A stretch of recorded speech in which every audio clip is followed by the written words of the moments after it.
Nós estamos aqui estudando um pouco mais do livro do Apocalipse, estamos no capítulo 17, 18 e 19, né?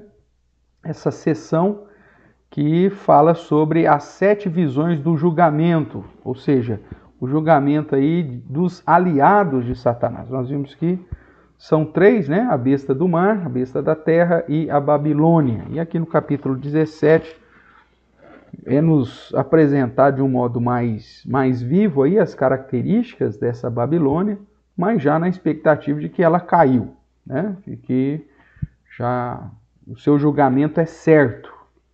Como também o julgamento da besta do mar, da besta da terra, consequentemente do anticristo, do falso profeta, né?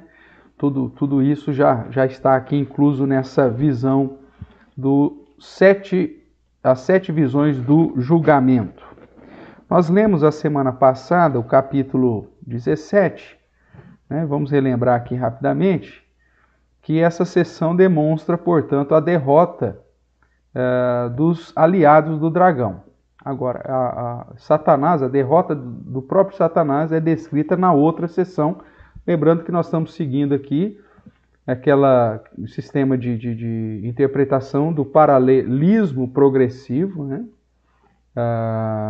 Simbólico, né? Onde os símbolos precisam ser avaliados e interpretados à luz do próprio Apocalipse, ou, se não temos nenhuma chave de interpretação em Apocalipse, em toda a Escritura.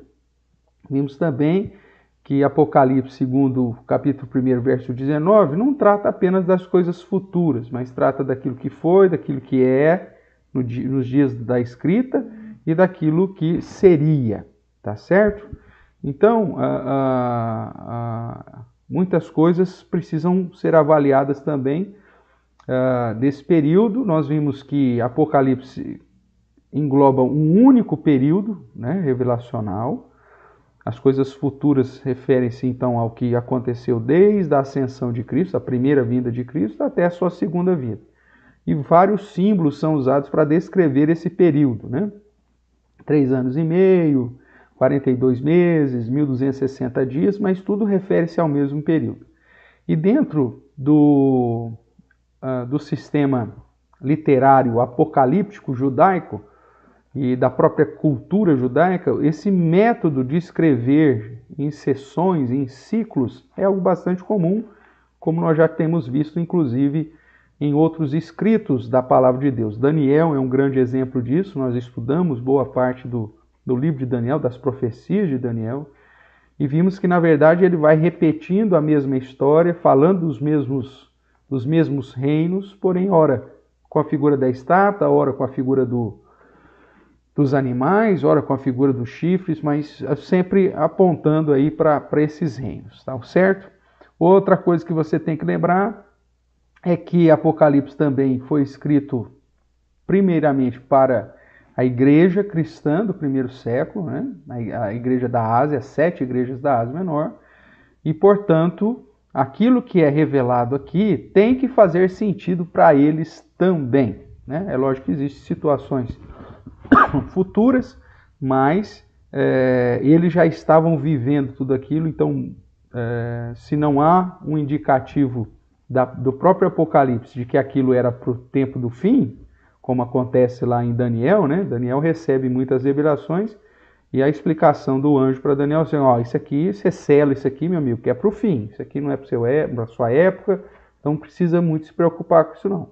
No caso de Apocalipse não acontece isso, então tem que fazer sentido para o primeiro destinatário. Nós vimos que nessas sessões, são 7 sessões paralelas, nós estamos aqui na 5ª sessão, e a ênfase dada aqui na 5ª sessão é o julgamento e a queda, em especial da Babilônia, né?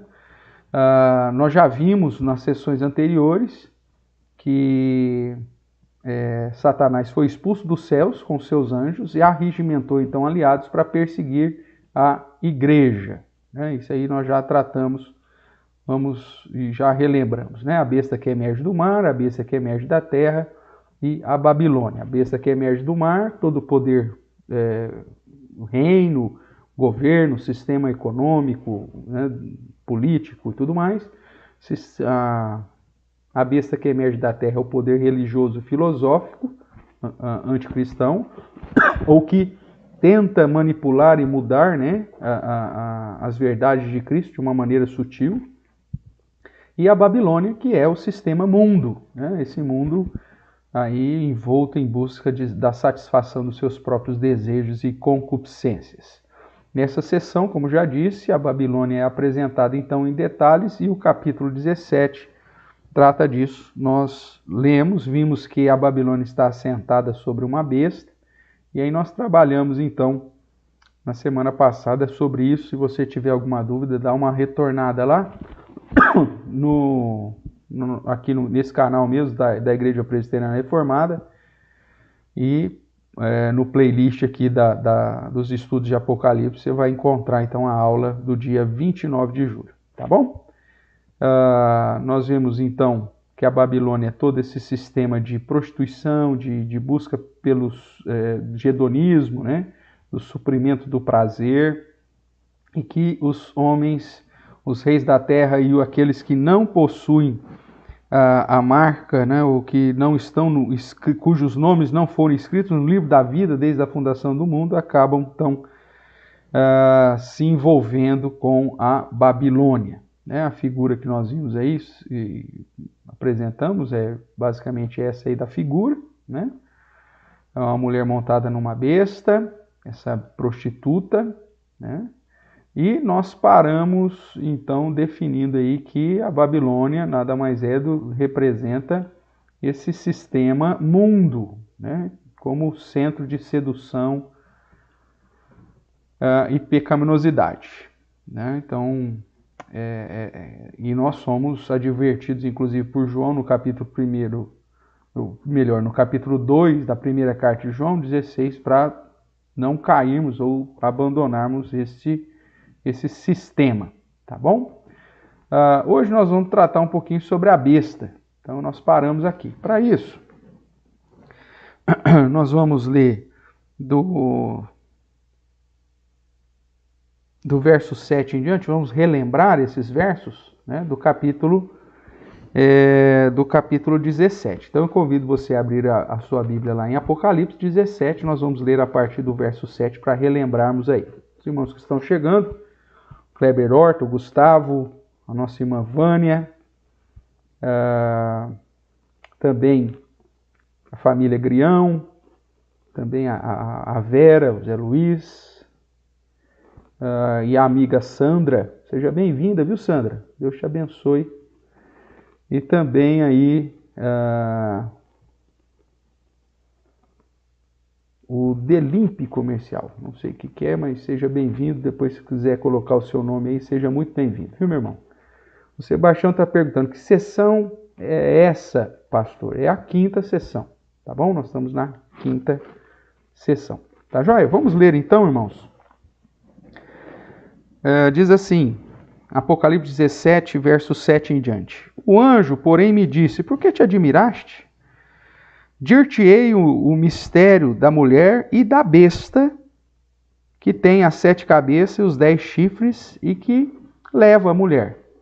A besta que viste era e não é. Então, veja que ele já trata aqui como algo que já foi, né? Mas está aí atuando. A ideia sempre, irmãos, é que na perspectiva de Deus já foi tudo feito, né? Já foi tudo consumado. Jesus na cruz diz, está consumado, está feito.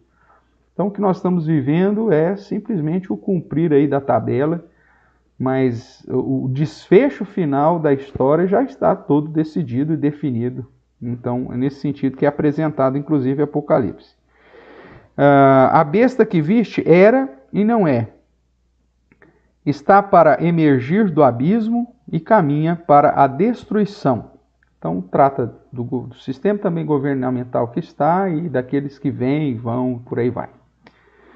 E aqueles que habitam sobre a terra, cujos nomes não foram escritos no livro da vida desde a fundação do mundo, se admirarão, vendo a besta que era e não é, mas aparecerá.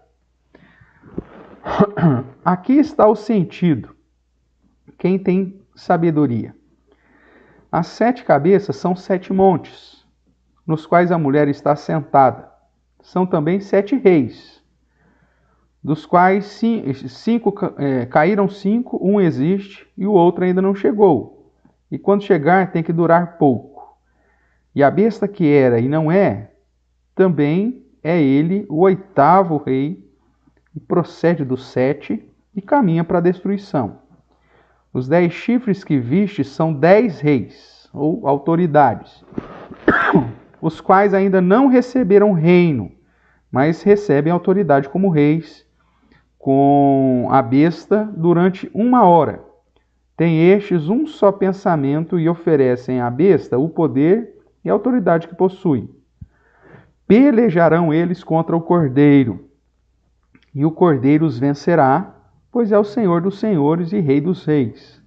Vencerão também os chamados eleitos e fiéis que se acham com ele, com o Cordeiro.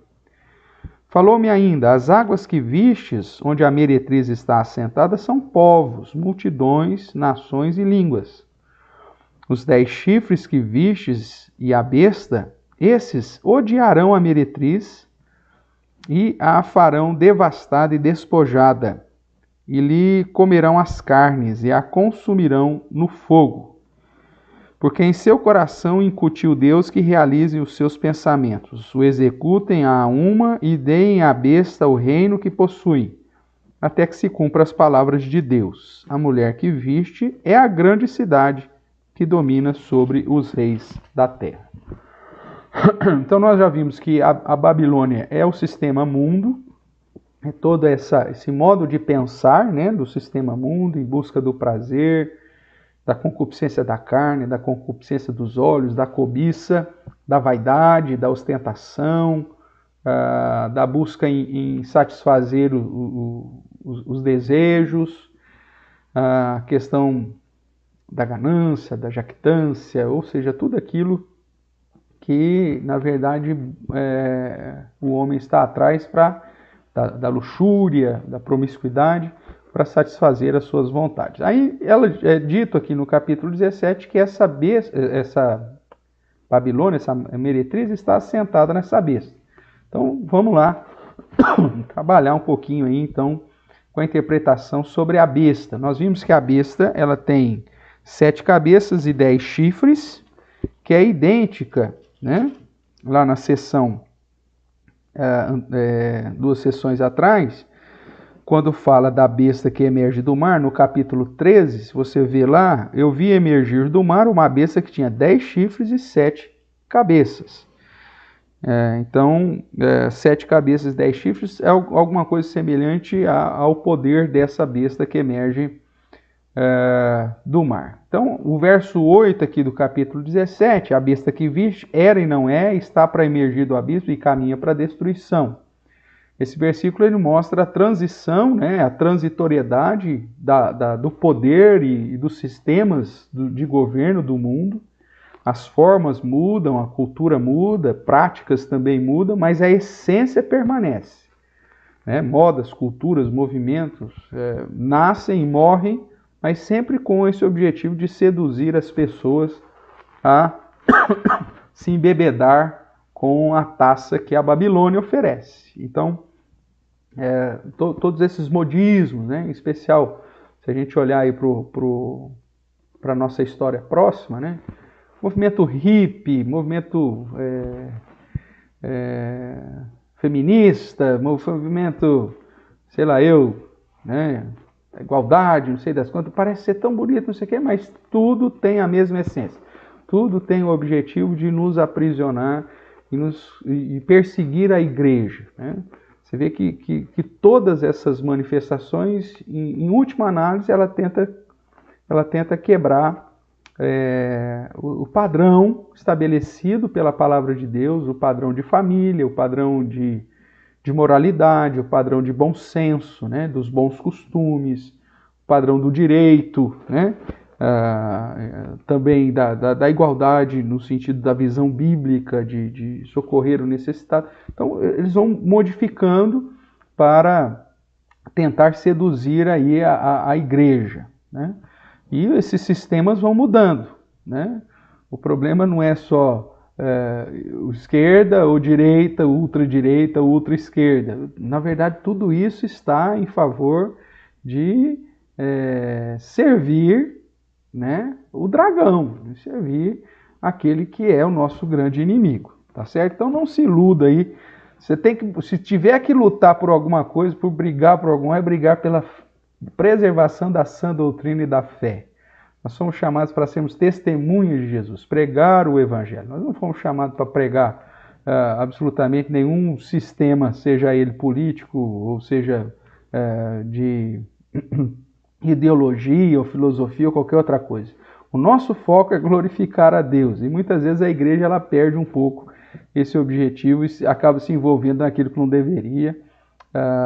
Lógico que eu não estou falando com isso aqui que a igreja tem que ser alienada, tanto é que o próprio texto de Apocalipse diz que tudo isso vai estar acontecendo, você tem que estar antenado em tudo isso, ligado a tudo isso, mas não se deixar seduzir. Tem crente, pessoas que se dizem crentes, que defendem muito mais uma posição política partidária ou ideológica do que o próprio Cristo e a sua palavra e o padrão que o próprio Deus estabeleceu, tá certo?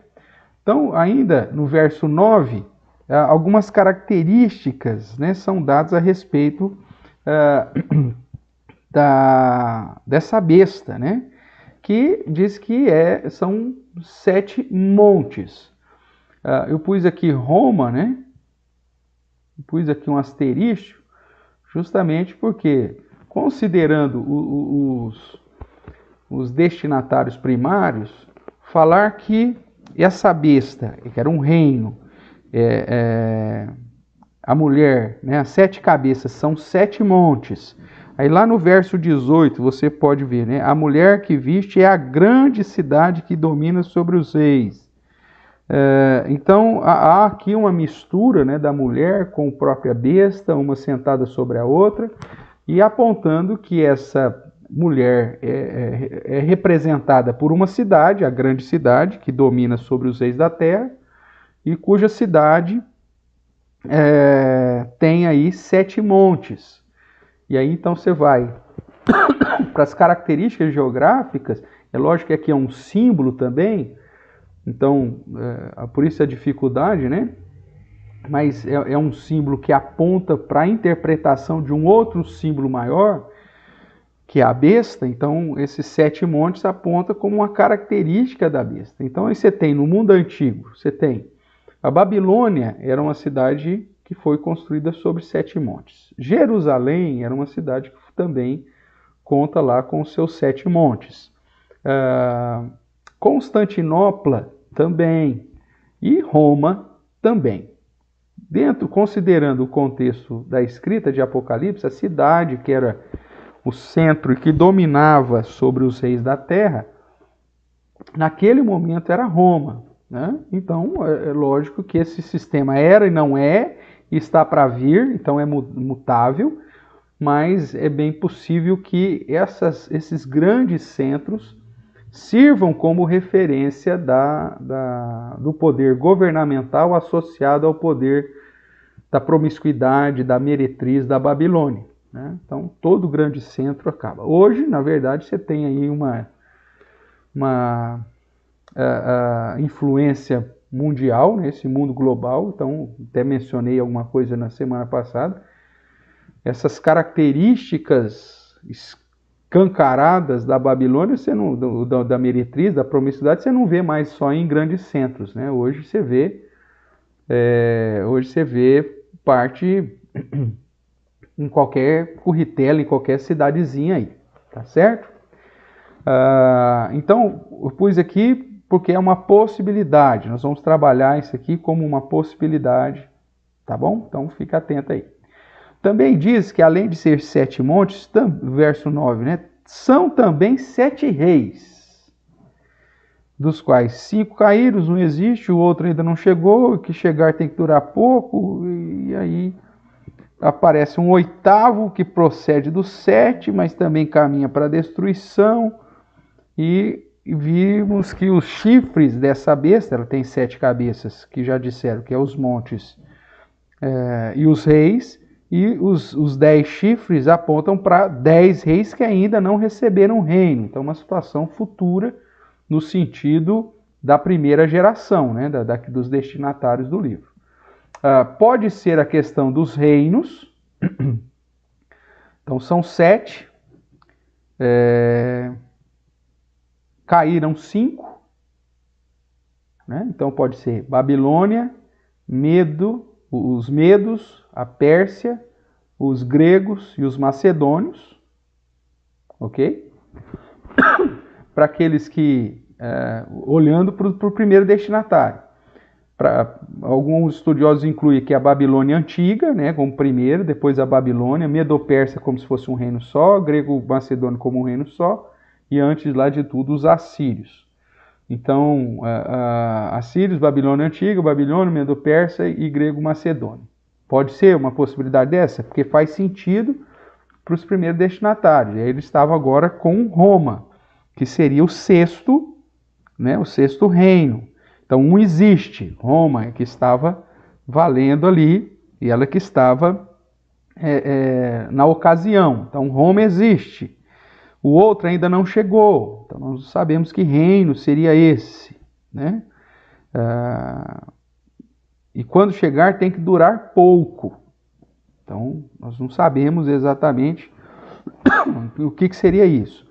E além de tudo, o verso 11 diz que a besta que era e não é, também é ele, o 8º rei que procede do 7 e caminha para a destruição. Então você tem as 5, Roma que existe, um reino que viria para durar pouco tempo, né? E aí nos dá margem para uma série de situações, e depois um 8º que procede desses 7. Né? Então poderia ser reinos, poderia ser um sistema, né, um sistema político, um sistema governamental, e pode ser também um reino específico, com reis específicos. Então a gente precisa buscar aí para chegar ao máximo aí o máximo de interpretação. Eu estou olhando aqui o nosso chat, aí nós temos aqui quem chegou depois aí, a nossa irmã Nerilda, o presbítero Clodoaldo também, e ele pergunta, pastor, o que seria as tatuagens? Tatuagem faz parte da Babilônia? A questão da tatuagem é uma questão de modismo, né? E muita gente, então, acaba fazendo conexão aí como se fosse alguma situação relacionada contrária à vontade de Deus. Você não tem nenhum indicativo bíblico contrário. A única situação que você tem na Bíblia é que na lei era proibido fazer de qualquer marca em relação a alguém que já morreu. Então, uma tatuagem vinculada à adoração, vinculada à homenagem a quem já morreu, alguma coisa assim. É lógico que hoje nós vemos esse avanço, né? Não só da tatuagem, mas de piercing e tudo mais, então, que é fruto puramente da vaidade humana e fruto do que? Alguns você não fala vaidade, né? Porque é tão feio, é fruto da autodestruição da pessoa, né? A pessoa não se ama do jeito que é, então ela começa a se enfeiar ainda mais. Já que eu sou feio, então deixa eu ficar diferente, né? Então ele começa a fazer. É lógico que você está mudando o padrão que Deus estabeleceu. Então, isso aqui, colocamos dentro do pacote da Babilônia? Sim, porque todo mundo que entra num esquema desse, eu coloco aqui até fora da tatuagem, no mesmo pé de igualdade, cirurgia plástica simplesmente sem nenhum objetivo de saúde, né? A mulherada aí gastando dinheiro aí para pôr peito, para pôr bumbum, né? Mudar o nariz para lá, mudar o nariz para cá. Isso é vaidade, é puramente... Isso sim é abraçar o espírito, o ensinamento da Babilônia. Como a tatuagem como os modismos também, qualquer modificação, né? Daquilo que é natural, acaba sendo um desejo humano de vaidade, de correr atrás do vento. E, de certa forma, está associada ao espírito do ensino da Babilônia. Mas é um assunto muito mais complexo aí. Mas vamos lá, a nossa irmã Vera Mirtes também pergunta, os reis que caíram pode referir-se aos 5 espéries que caíram naquela época? O 8º rei pode se referir-se ao anticristo? Vamos lá, Vera. É o que nós estamos falando aqui. Há essa possibilidade, né? Os 5 que caíram, então Babilônia, Império dos Medos, dos Persas, do Grego, dos Macedônios. O que existe seria o Império Romano. E aí você tem, então, a possibilidade de um 7º, que tem que durar pouco, né? E o 8º como aquele que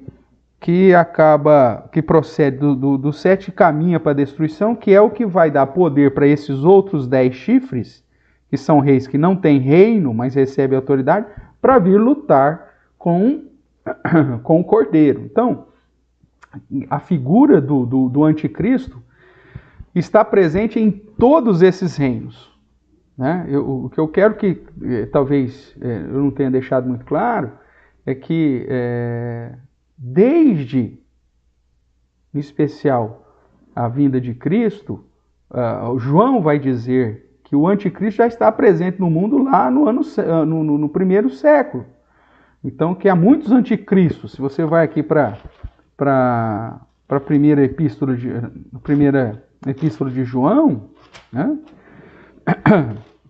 você vai ver que muitos falsos profetas têm saído pelo mundo, né, e que o anticristo também. Veja aí, só para responder aqui a pergunta da Vera, 1 João capítulo 2, verso 18, por exemplo.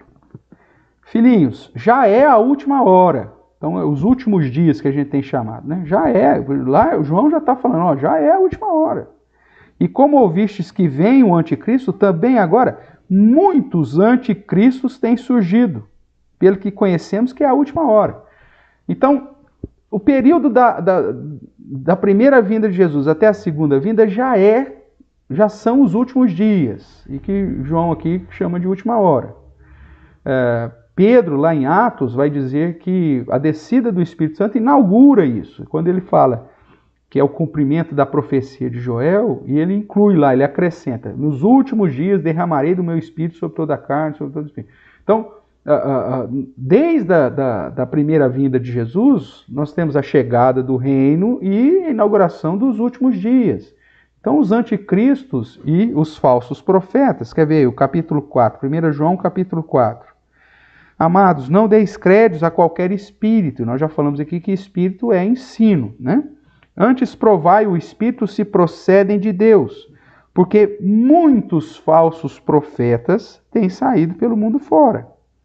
Então, tanto a figura do anticristo como a figura do falso profeta é uma figura já recorrente durante esse período, né? O que você pensar de toda a perseguição, né, dos cristãos durante esses séculos todos, mesmo no povo de Israel, se pensar de líderes, né, que mataram, ditadores, né, que mataram, e que são anticristos, né, são anticristos. E dentro da igreja, numa perspectiva de todos esses avanços e pessoas se distanciando das escrituras, a cada desvio da escritura você tem aí um falso profeta surgindo. Então, irmã Vera, essa questão do anticristo, nós temos vários. É óbvio que nós vamos ter uma figura de um anticristo, né, perto do último dia, né, como nós sempre tivemos a figura de anticristos. É certo que nós vamos ter uma figura forte de um falso profeta, né, mas nós já sempre tivemos o falso profeta. Então, não negligencie essa chave de interpretação que a própria Bíblia nos dá, que a figura do anticristo e do falso profeta já está presente desde esse período lá, desde o primeiro século até hoje, tá bom? Então vamos lá, vamos caminhar mais um pouquinho aqui. Seja muito bem-vinda, viu, Maria Cristina Viola? Deus abençoe e a paz do Senhor sobre sua vida também. Então vamos lá. Então diz que no verso 9 são 7 reis, que podem ser isso que nós estamos apresentando aí, Vou voltar aqui só um instante, irmãos. Deixa eu até abrir aqui para você acompanhar aí, tá bom? A Vera colocou aqui, ó. Mas não existirá um último anticristo? Parecendo a volta e a existência da besta, depois da época das 7 cabeças e 10 chifres? Na verdade, Vera, certamente você foi muito influenciada pela interpretação pré-milenista dispensacionalista, que é sempre uma visão literal, ok? Então, dentro da visão pré-milenista dispensacionalista, por ser uma visão literal, nós precisamos, então, de ter a personificação. É lógico que quando você vai para Daniel, diz que tem o homem da iniquidade. Você vai para Paulo, dizendo que a única coisa que está faltando ainda é o iníquo, né? O homem da iniquidade. Então nós esperamos uma personificação do anticristo, uma personificação do falso profeta? Sim, mas isso já sempre existiu. Em cada geração, em cada momento, nós temos a figura não só de um, mas de vários anticristos e vários falsos profetas, né? Salvadores do mundo que assumem aí, que conduzem as pessoas para longe do verdadeiro Rei dos Reis e Senhor dos Senhores. Agora, vai ter um sistema, né, próximo do fim, que Jesus vem e vai vencer, que é um sistema do anticristo, um sistema do falso profeta? Sim. Pode existir um, né, anticristo e um falso profeta personificado? Sim. Mas pode ser que sejam vários e pode ser que sejam simplesmente um sistema. Porque nós não ficamos presos nessa interpretação literal. Porque se fosse assim, nós não teríamos como identificar os símbolos, né? O literal, por ser literal, tinha que ser exatamente como está aqui na sequência cronológica. Nós já vimos que a sequência cronológica de Apocalipse é diferente, porque são ciclos. Ele está falando, contando e recontando a mesma história. Então, já com isso a gente já perde toda a estrutura que fundamenta essa interpretação cronológica do Apocalipse. Nós já provamos por A mais B que o próprio livro do Apocalipse não pode ser interpretado de modo cronológico, porque senão você teria no mínimo aí 7 voltas de Jesus, 7 julgamentos, 7, entendeu? Por quê? Porque está contando e recontando. Então, mesmo que exista um anticristo e um falso profeta personificado, ele só vai ser mais um diante de tantos outros que nós já vivemos, e Jesus vai vencer da mesma forma.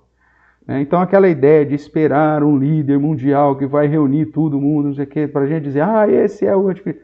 Cuidado! Da mesma forma que nós vimos que a marca da besta não é um chip na mão, né, mas é um modo de agir e um modo de pensar, essa figura do anticristo e do falso profeta pode estar disseminado aí dentro de uma organização, né? O anticristo pode ser, vamos lá, a ONU. É um sistema que está todo grupo de governo, todo mundo que tem reino faz parte desse negócio. O falso profeta pode ser uma igreja, uma denominação, né? Porque de fato tudo aquilo que me conduz para o verdadeiro Cristo é um falso profeta. Tudo aquilo que não aponta para aqui já é um anticristo. Então cuidado com essas interpretações extremamente literais, né? Vamos esperar. Aí quem que é o anticristo? Aí já foi todo mundo, né? Agora a bola da vez é o Macron. Ele pode ser um anticristo? Pode, porque ele está no poder e ele não está ali para exaltar o reino de Cristo. Ele está ali para correr atrás das atividades econômicas, políticas, bélicas, em especial da França e do mercado comum europeu. Aí já foi o príncipe Charles. É o anticristo, né? Para alguns é o Trump, para outros foi a Dilma. Então, se a gente for tentar personificar isso, vai ser complicado. Então, abra essa visão na perspectiva de que os anticristos sempre existiram durante toda essa dispensação, os falsos profetas também, e que isso vai ser até o fim. Agora, não necessariamente nós vamos ter a personificação. Pode ser que tenha? Pode. Pode ser que não tenha? Também pode. Ah, mas e o homem da iniquidade? Pode ser um homem, pode ser um sistema. A gente não sabe. Nabucodonosor foi um anticristo? Foi. Hitler foi um anticristo? Foi. Napoleão? Foi. Então, cuidado só com essa situação de tentar cravar. Essa questão de cravar, o anticristo vai ser o 8º presidente, não sei da quanta, como está escrito aqui, né? É difícil. Eu vou inclusive aqui citar algumas possibilidades para vocês. Vou falar, até para que você tome conhecimento, para que você possa vasculhar mais. Mas o grande objetivo nosso aqui é que você não fique preso a uma interpretação literal, porque senão a gente perde muita coisa. Se a gente olhar, por exemplo, só para o catolicismo e não olhar para o islamismo, né? Se a gente olhar só para Jerusalém e não olhar para Constantinopla, né? Então a gente perde muitas coisas. E é importante você ter uma visão mais ampla, porque aí, dependendo do que for acontecendo, mesmo que culmine depois na personificação de um anticristo ou de um falso profeta, vai ficar claro para você. Mas você não vai perder também a sua visão maior, porque vão surgir outras pessoas com certeza. Tá certo? Então vamos lá, vamos voltar aqui nessa possibilidade dos reinos, né? Então poderia ser os reinos, Roma seria o que existe, viria, né? Então existe Roma, e aí o outro ainda não chegou, e tem que durar pouco.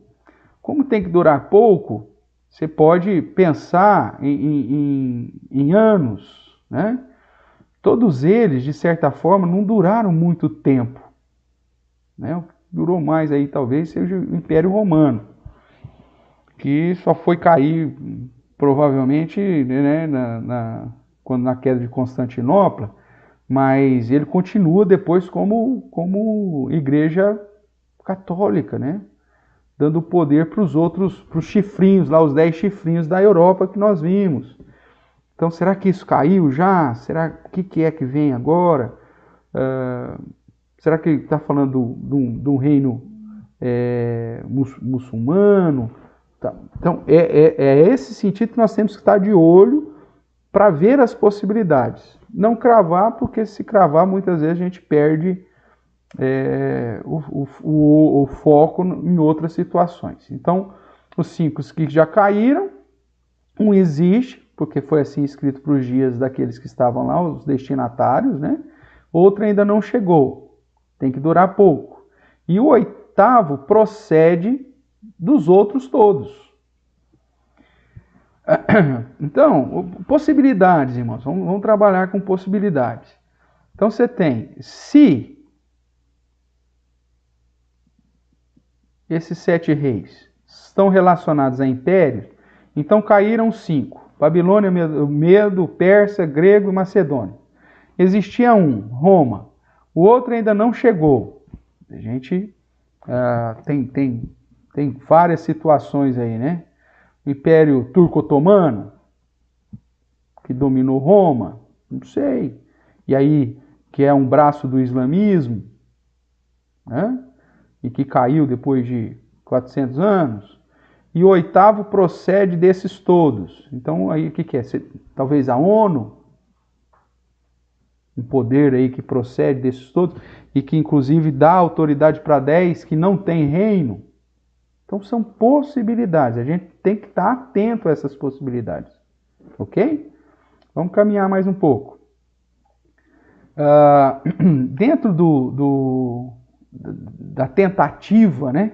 Existe uma tentativa, uma vez que a cidade descrita por João referia-se a Roma, porque era a única, voltando aqui para Apocalipse 17, era a única que tinha domínio sobre os reis da terra, naquele contexto.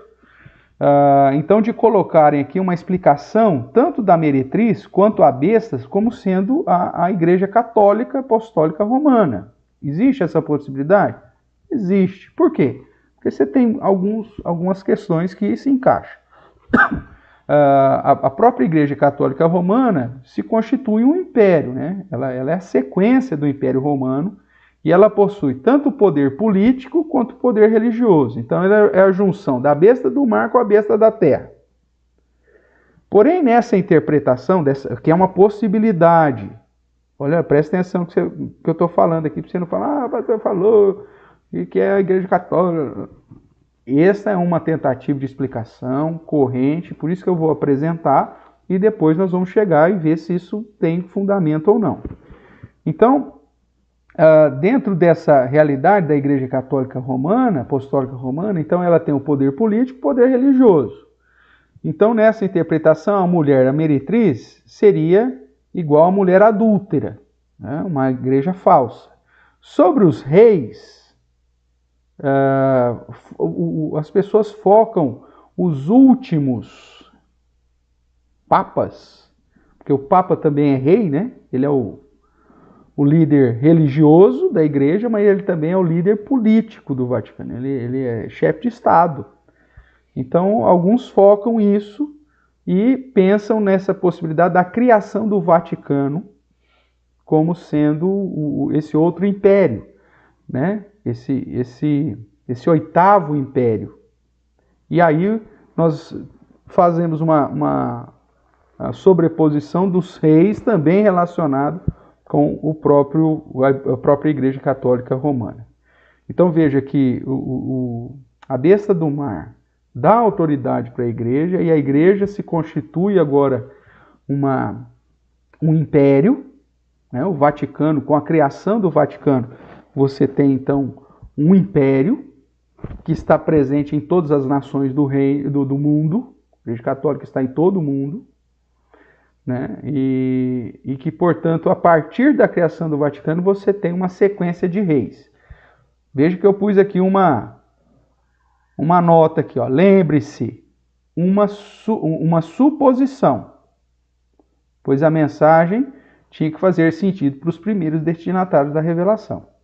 Mas como isso aqui é tão divulgado, eu resolvi colocar aqui para que a gente possa, inclusive, observar se faz sentido ou não.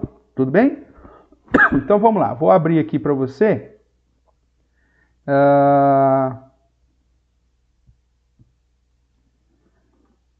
Esse slide aqui, que dentro dessa explicação aí, de que esse reino seria o Vaticano, esse último império seria o Vaticano, então a criação do Vaticano foi através do Tratado de Latrão, isso em 1929. Então, o primeiro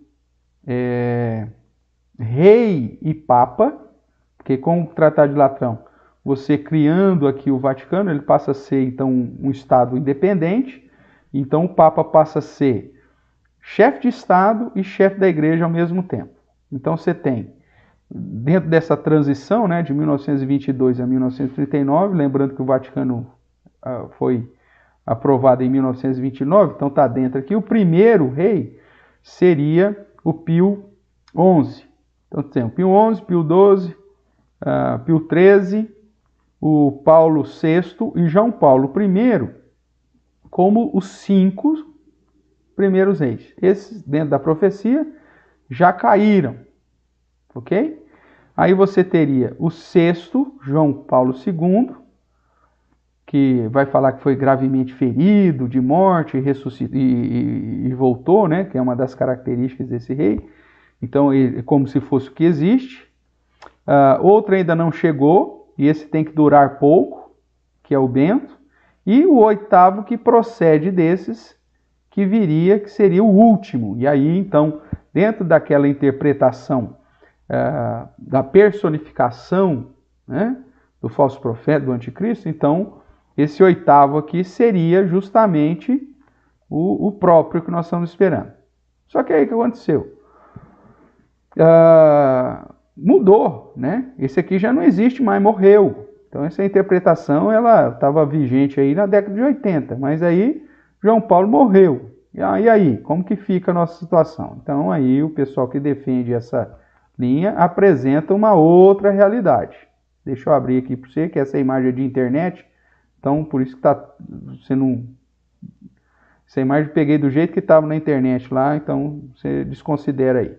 Então como o Pio o Pio XI, ele foi da transição, eles começam a contar o primeiro Papa e chefe de Estado a partir de Pio XII. Então, o Pio XII, 1, 2, 3, 4, 5, inclusive com o João Paulo II, como sendo os 5 que caíram. O que existe seria o Bento, que está aí ainda, está vivo, ele existe, né? Nós estamos com a situação de 2 papas vivos, e o 7º, que então deveria vir e durar pouco tempo. Vai saber quanto tempo isso aí. Ele mesmo já havia dito, então tem as especulações, você vai ter vídeo do Papa Francisco, que ele ficaria 3 anos só como Papa, não sei o que, tarará, mas o negócio, o tempo está passando. Então, para aqueles que defendem essa interpretação, então, o que existe seria o Bento, o 7º, que procede desses aqui, porque ele era cardeal, então, quem nomeou, inclusive, o Gregório como cardeal foi o João Paulo II, então procede dos anteriores, e aí nós estaremos esperando esse 8º aqui, né? Esse 8º rei que vai dar autoridade para os outros 10 reis. Veja, essa é uma interpretação, né? Cadê aqui? O 8º, inclusive alguns você vai falar que é a ressurreição do João Paulo II. Por quê? Porque eles estão defendendo esse tipo de interpretação. Irmãos, que não há dúvida que a Igreja Católica Apostólica Romana, por conta do seu sincretismo religioso lá no início e pelos dogmas que ela aprovou, colocando a tradição católica acima da autoridade bíblica, não há dúvida que o sistema católico apostólico romano se coloca como um anticristo, porque se coloca no lugar de Cristo. Lembrando que a palavra anticristo não significa contra Cristo necessariamente, mas sim aquele que se coloca no lugar de Cristo. A Igreja Católica se colocando como a única meio para a salvação, não existe salvação fora da Igreja Católica, ela já está assumindo o lugar de Cristo, porque Jesus que diz que eu sou o caminho, a verdade e a vida, ninguém vem ao Pai senão por mim. Então, quando ele fala para Pedro que sobre esta pedra edificará a sua igreja, é sobre a afirmação de Pedro, a declaração de Pedro, que Jesus é o Cristo, é o Messias, é o Filho de Deus, é o Deus encarnado. Então, qualquer instituição que se coloca como o único meio para a salvação já está assumindo o lugar de Cristo. Se está assumindo o lugar de Cristo, obviamente é um anticristo. Então, não há dúvida quanto a isso, né? Sobre os dogmas e tudo mais. Agora, chegar numa interpretação de que essa besta do capítulo 17, por ser a Igreja Católica ou o Vaticano propriamente, é porque foi feito todo um trabalho de interpretação cronológica. Então, o capítulo 17 já está bem na frente da história nessa linha de pensamento cronológico. Então, por isso que eles aplicam como se fosse o Vaticano. Mas a questão é que esta mensagem do capítulo 17 também foi dada aos irmãos da igreja primitiva, dos primeiros destinatários. E tinha que, de certa forma, fazer sentido para eles, pelo menos até o 6º reino. 5 caíram, 1 existe. Então, a interpretação de que aqui a revelação está apontando para essa besta como sendo os reinos específicos, né, sistemas governamentais, tem muito mais força do que simplesmente você falar sobre os papas que são chefes de Estado. É lógico que eu não posso desprezar essa possibilidade, né, uma vez que o Vaticano se torna também um império, né, e tem lá os seus reis, tudo bem? Então a gente não despreza, mas ao mesmo tempo não sustenta como sendo a única possível interpretação, porque não é. Então é difícil manter a interpretação quando consideramos que João escreveu no primeiro século e apresentou para a igreja o fato de que o sexto rei, ou reino, já existia. Então, pode ser que o Vaticano ainda é a continuação do sexto rei. Pode ser que o sétimo ainda não tenha nem chegado. Porque se o Vaticano é uma continuação, de certa forma, do Império Romano, por isso que é Igreja Católica Apostólica Romana, então pode ser que esse sexto reino ainda está em vigor. O sétimo vai vir, aí talvez ainda não tenha vindo ainda, vai durar pouco tempo, e aí vem o oitavo, que é um sistema geral que vai, de certa forma, combater a igreja de uma maneira tão feroz, que aí Cristo vem e vence todo mundo e nos defende, tá certo? Então, essa questão de que o livro foi escrito para um destinatário e que se não foi dado na profecia nenhum indicativo de que era coisa simplesmente futura e que não era para eles, a gente não pode desconsiderar. Então é um fator determinante. Mas como eu já disse, porém, não podemos negar que a Igreja Católica Apostólica Romana, a ICAR, faz parte dos aliados do dragão, como toda e qualquer religião que parece com o cordeiro, mas fala com o dragão. Toda e qualquer instituição religiosa que não está firmada nas escrituras e que apresenta qualquer outra fonte de autoridade que não seja somente a Bíblia, pronto, já está dentro da besta da terra, já está dentro do falso profeta. Ok? E aí você vê várias decisões, inclusive, né, desse sistema aí, confrontando as verdades de Cristo. É bem possível, irmãos, que nós temos aqui, né, no final aqui do capítulo 17, que os 10 chifres, a quem o oitavo deu autoridade, eles se levantarão odiarão a meretriz e farão devastada e desposada, lhe comerão as carnes e a consumirão no fogo. Veja que há um momento que o sistema governamental, ele se levanta contra a promiscuidade. O sistema governamental e religioso, ele se levanta contra a promiscuidade. É possível que esse oitavo rei, que procede do 7, que dá, né, que dá poderes aos 10 reis que não têm, na verdade, 10 autoridades que não têm um reino, né, apesar de eles não terem um império, pode ser que esteja relacionado também às religiões. E aí elas se levantam contra o sistema promíscuo do mundo por um momento. Né? Então você vê a igreja muitas vezes combatendo, mas ao mesmo tempo bebendo da mesma taça. Tantos escândalos e mais escândalos dentro, inclusive, da própria igreja.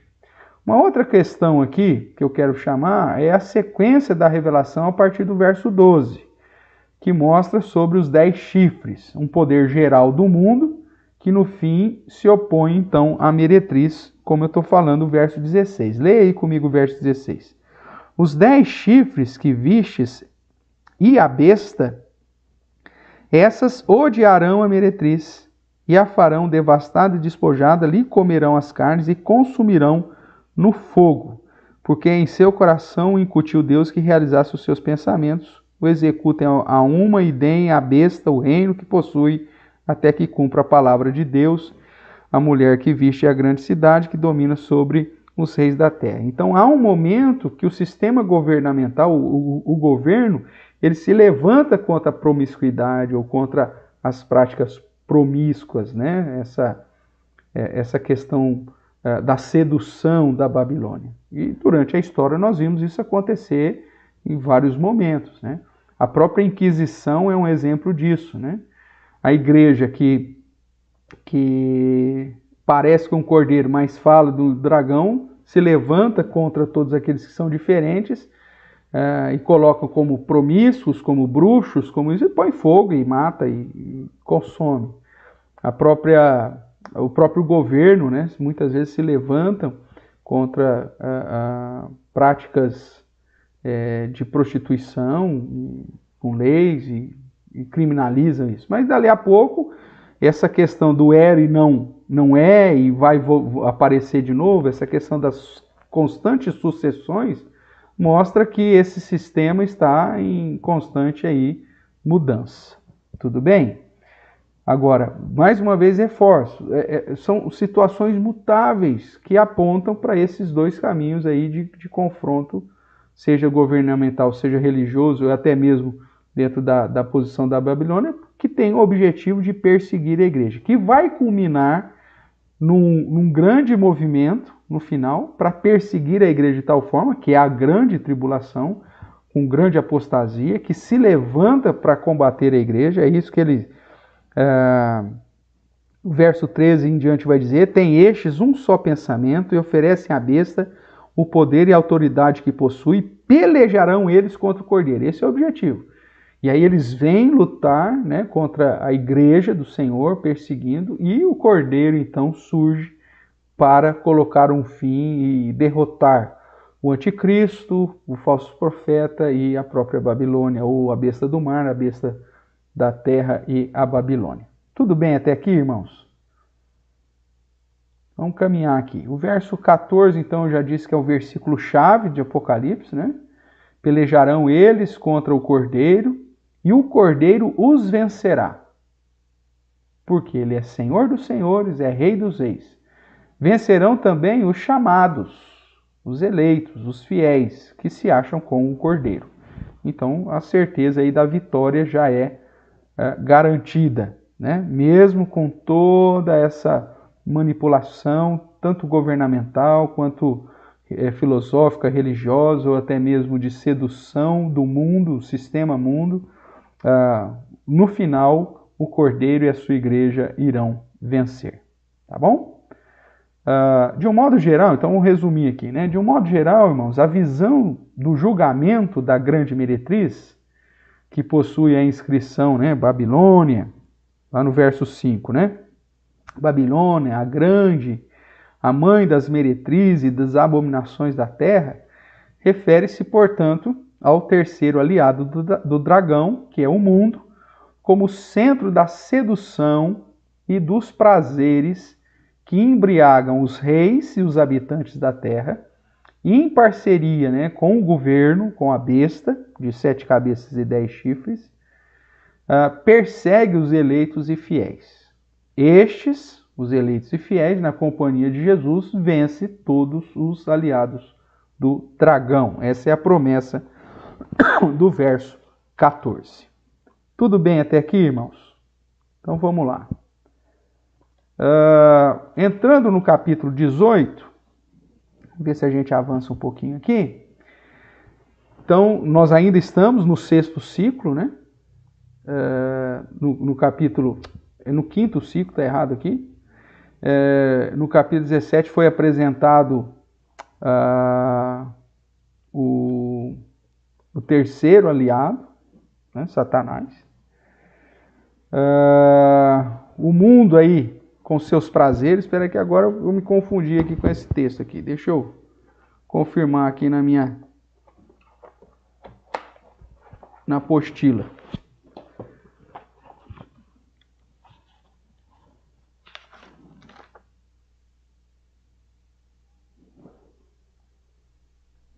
Na verdade é o 6º ciclo mesmo. Primeiro ciclo, 7 candeeiros. O segundo ciclo, o trono e os 7 selos. Terceiro ciclo, as 7 trombetas. O quarto ciclo, o dragão e as 7 vozes. O quinto, as 7 taças da ira de Deus, né? Os flagelos lá.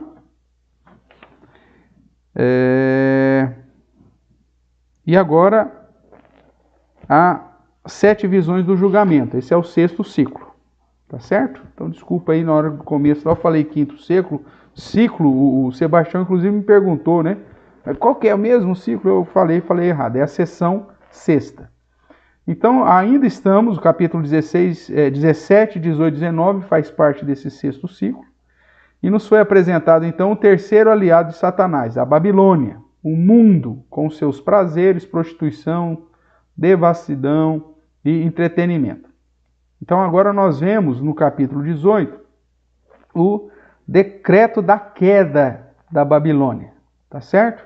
Então vamos ler aí pelo menos os 8 primeiros versos de Apocalipse 18. Depois dessas coisas, vi descer do céu outro anjo, que tinha grande autoridade, e a terra se iluminou com a sua glória.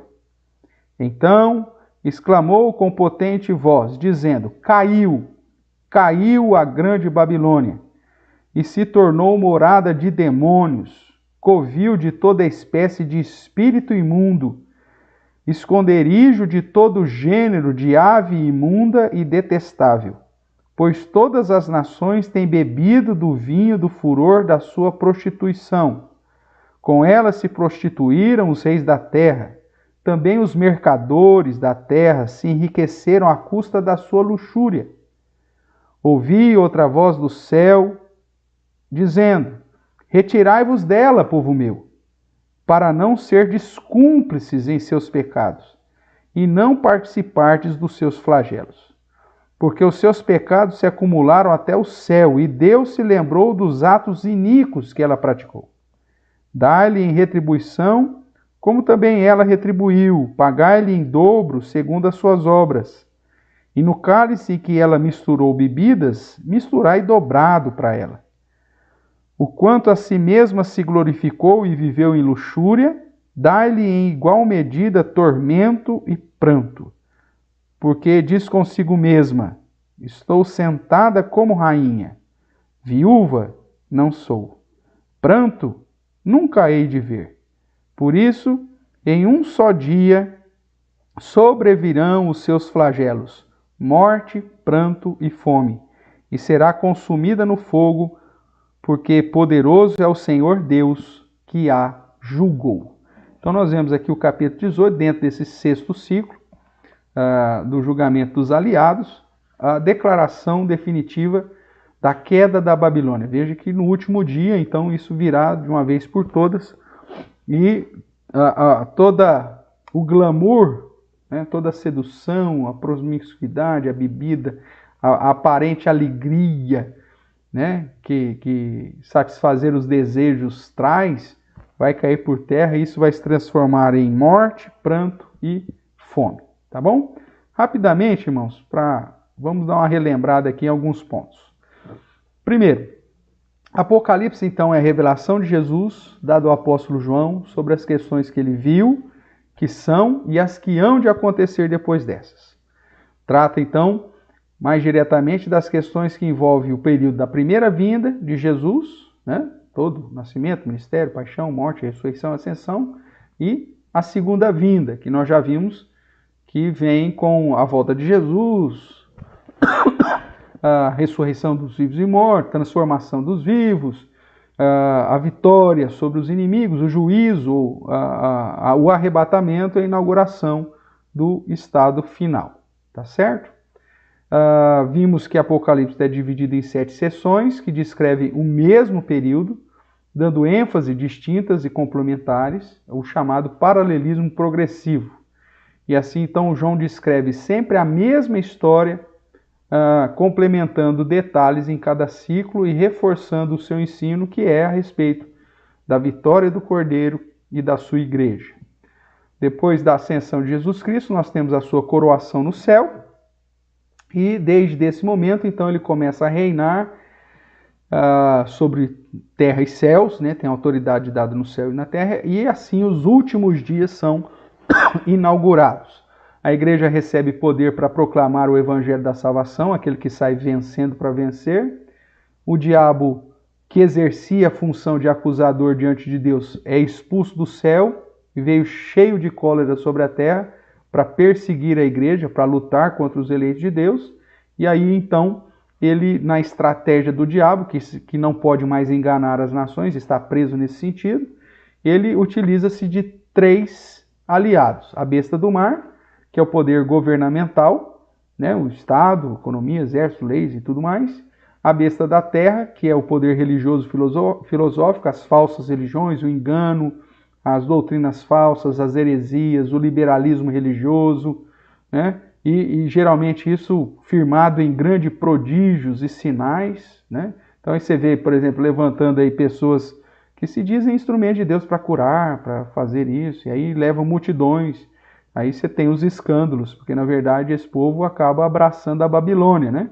Você tem o caso aí mais recente, né, daquele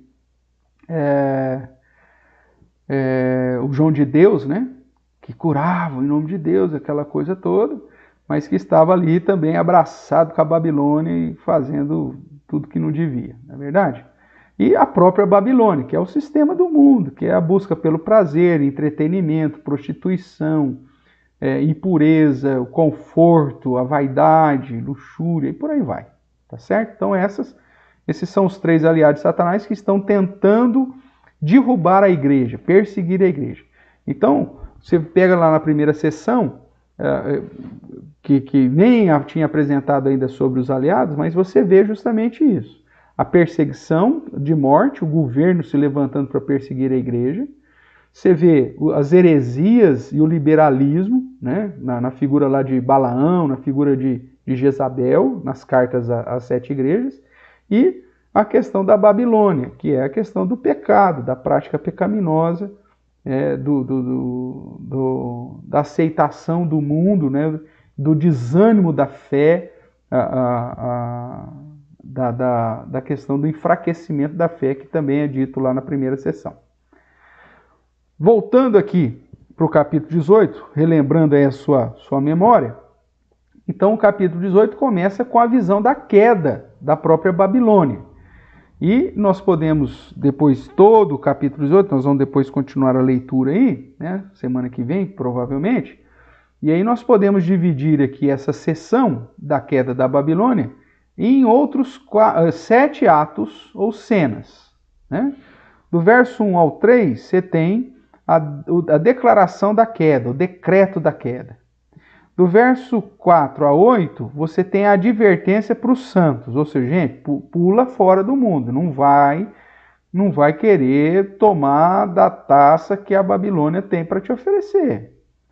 Aí, depois no verso 9, nós não lemos, mas vai ver aí, o lamento dos reis da terra, porque já que a Babilônia caiu, então, puxa vida, e agora, né?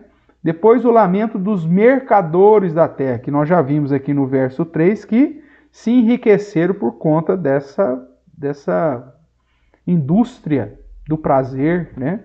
Da luxúria, da promiscuidade, da prostituição e tudo mais.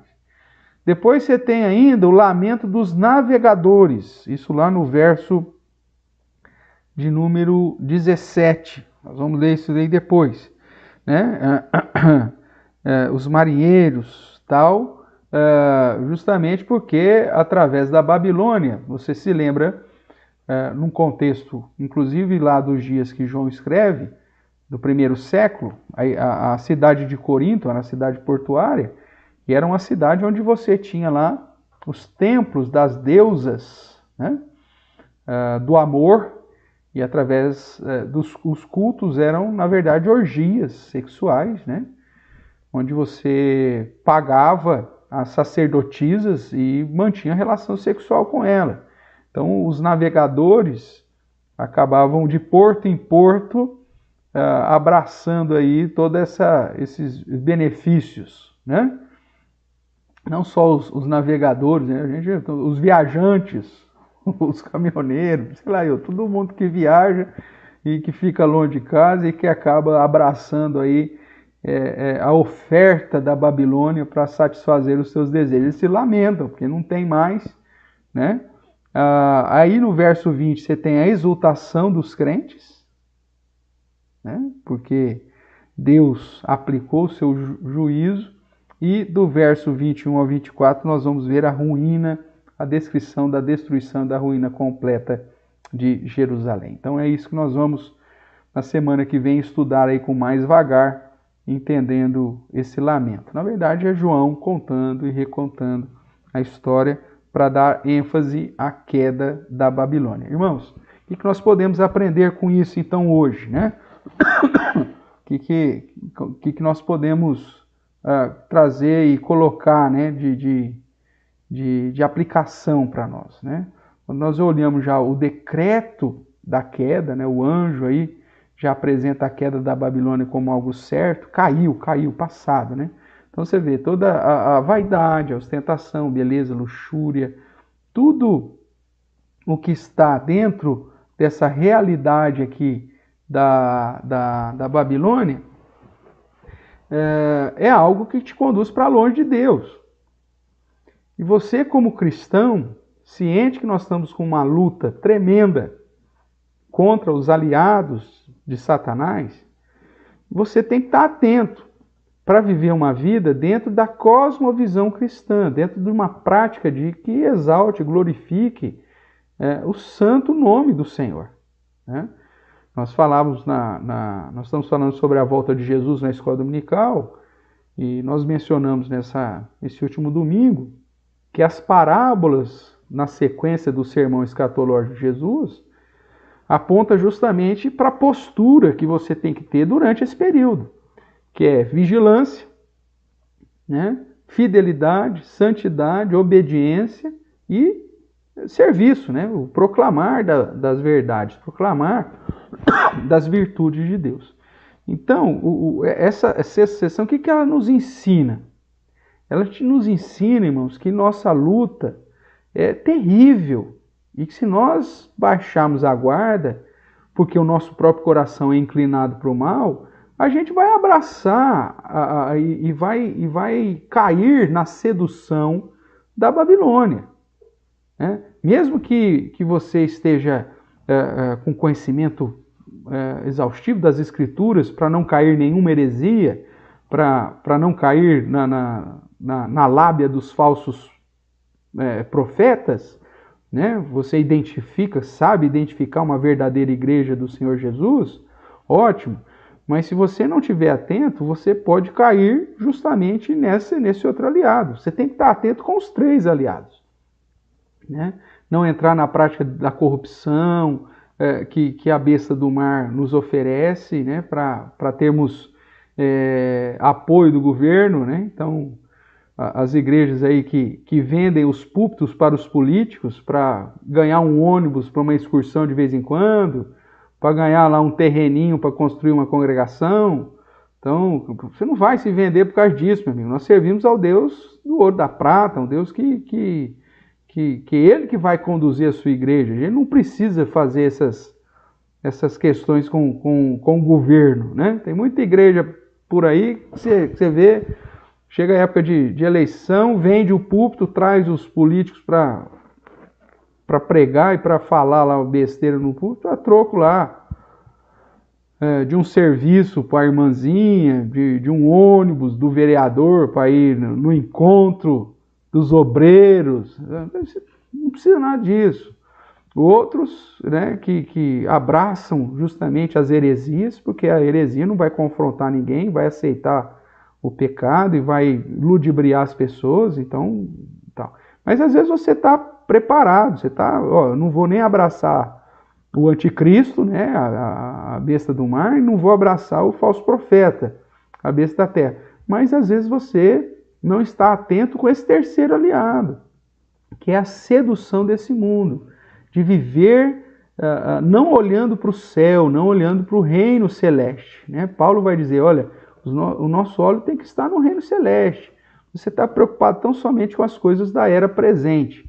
E aí você pode ser muito bem seduzido, né? E aí a sua fidelidade a Deus já é colocada em segundo lugar. Afinal de contas, você vai dizer assim, Deus me abençoou, e eu sou filho de Deus, tenho direito a curtir a vida, aproveitar, e isso e aquilo, tarará. Tudo bem, irmãos. Você tem que ter os pés no chão e saber que o seu principal objetivo nesse mundo é glorificar a Deus. É exaltar a Deus. Mesmo que dê tudo errado, mesmo que a situação esteja um caos, nosso objetivo é glorificar e exaltar ao Senhor. Mesmo que todo mundo esteja se inclinando e abraçando os princípios aí do mundo, né? Adotando o padrão mundano, adotando o padrão da Babilônia, você precisa se manter fiel, né? Então nós vimos aqui no verso 4, né? Ouvi outra voz do céu dizendo: retirai-vos dela, povo meu, para não serdes cúmplices em seus pecados e para não participar dos seus flagelos. É lógico, não tem como a gente sair do mundo. O próprio Senhor Jesus disse isso na oração sacerdotal. Pai, eu não quero que o Senhor os tires do mundo, mas que o Senhor os guarde no mal, que o Senhor os santifique através da tua palavra. E a verdade é a tua palavra. Então, quer ver? Vamos lá para a gente encerrar com esse verso, né? João capítulo 17, nós temos a oração sacerdotal de Jesus, onde ele diz, a oração é fantástica, né? Mas vamos pegar aqui o verso 14 em diante. Eu lhes tenho dito, eu lhes tenho dado a tua palavra, e o mundo os odiou, porque eles não são do mundo, como também eu não sou. Não peço que o tires do mundo. Não tem como, gente. Vamos fazer um mosteiro, ou vamos construir lá né? E viver separado. Nós estamos nesse mundo inclusive para iluminar a luz de Cristo, para confrontar a prática pecaminosa desse mundo. Então ele diz: não peço que o tires do mundo, e sim que os guardes do mal. Eles não são do mundo, como também eu não sou. Santifica-os na verdade. A tua palavra é a verdade. E assim como tu me enviaste ao mundo, também eu os envio ao mundo. Em favor dele eu me santifico a mim mesmo, para que eles também sejam santificados na verdade. Veja, a única coisa que nós temos é a palavra de Deus. Para nos santificar é na palavra de Deus.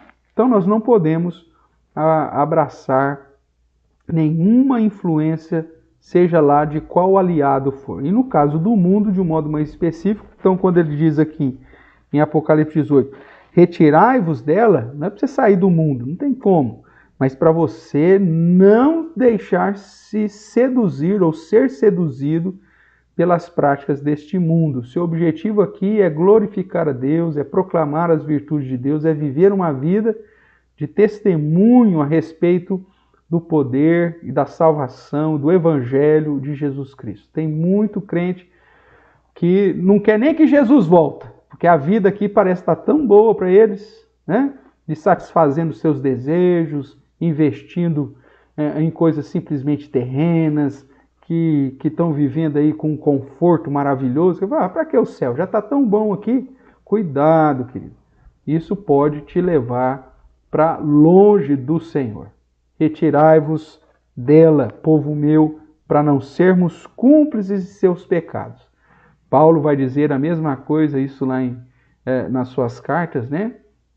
Para que a gente não seja cúmplice das obras infrutíferas das trevas, mas que, pelo contrário, nós devemos reprová-las, né? Confrontá-las. Porque o simples fato de você aceitar a prática que o mundo coloca como sendo aceitável, mesmo que confronte a palavra de Deus, você fala, não tem problema, cada um vive a vida do jeito que está, você está se tornando cúmplice. E nós somos chamados para justamente erguer a voz em favor da defesa da sã doutrina e da fé que foi entregue aos santos, como Judas, verso 3, também nos diz. Ok? Que Deus abençoe aí a sua vida. Nós estamos aqui ainda recebendo aí um oizinho do Flávio, nosso irmão também que está sempre aqui conosco. Deus abençoe, viu, Flávio? E se tiver mais alguma dúvida, irmãos, o momento é agora. Nós temos aí mais alguns minutinhos. Senão, nós vamos encerrando por aqui.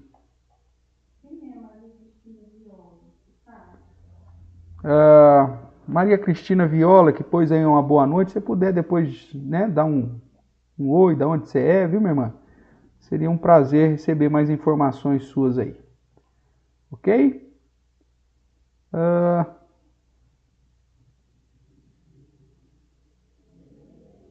Ok, irmãos? Beleza. Sei que a maioria dos irmãos aí já manifestaram durante a nossa aula.